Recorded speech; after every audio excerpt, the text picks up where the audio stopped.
You ever pack your bags, not because you want to leave, but because you have to if you want to survive?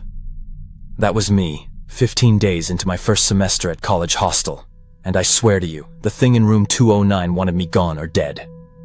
First semester after the corona pandemic finally loosened its grip. My parents and I had driven cross-country to get me moved into the dorms in Vermont.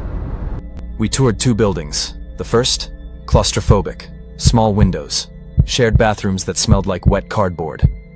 The second, bright, airy, or so it seemed. I picked the corner room at the far end of the second floor, room 209. I told myself it would be quieter, perfect for studying.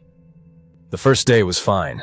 Unpacking, meeting my resident advisor, texting my friends back home. But the first night, at 1 a.m., dead quiet, my laptop, in sleep mode, suddenly started playing audio.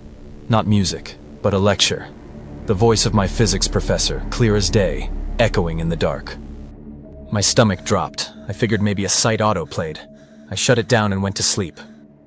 Next morning, I ran into my resident advisor in the hallway. He smiled politely and asked me, "You were up all night studying? Maybe use headphones next time. I could hear you during rounds."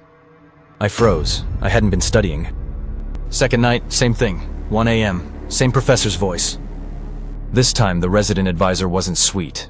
He threatened to confiscate my laptop if it happened again. Later that week, an older student, second-year senior, been here forever, cornered me outside the building. He said, "You're in 209? Damn, you're braver than I thought." I laughed nervously and asked him, "What's that supposed to mean?" He sounded surprised. "You don't know? That room was locked for 2 years. A student killed himself in there. Physics major, same professor." That was when my skin went cold. The same professor whose voice kept playing from my laptop was the one who'd humiliated that student in front of the whole class the day he died. I couldn't afford to move rooms. The resident advisor wouldn't approve it, so I stayed. But now every creak of the bed frame, every soft tap-tap under the floor, every faint knock on the wall had my heart skipped. On the 5th night, it escalated. A bang shook the external bathroom door next to my room. It was mine alone. The sound was so loud, my resident advisor sprinted down the hall, scolding me again. Now I had to find a solution. I'm a believer. I started playing low-volume prayer tracks on my phone while I slept, and for a while, it worked. Then came night 14. I woke up for no reason. The prayers were off. I thought the battery must have died until I heard it. A thud against the far wall. The lights were on, and there at the edge of the room was my phone, lying diagonally across from where I'd left it. Something had moved it.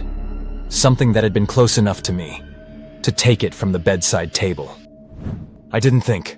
I ran straight to the resident advisor's desk. I used his phone to call my parents. My voice must have carried the fear because they didn't argue. They drove through the night. I never stepped back into room 209. I sat in that lobby chair, eyes fixed on the end of the hallway, waiting.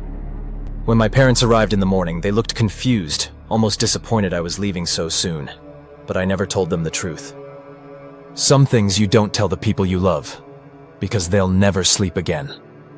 I finally reach home, exhausted and still shaken. All I want is a hot shower and sleep. I toss my bag on the desk, flip open my laptop to distract myself.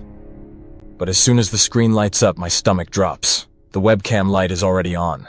On the screen, there's a live feed of my hostel room. And then I realized I'm still paying rent for that room.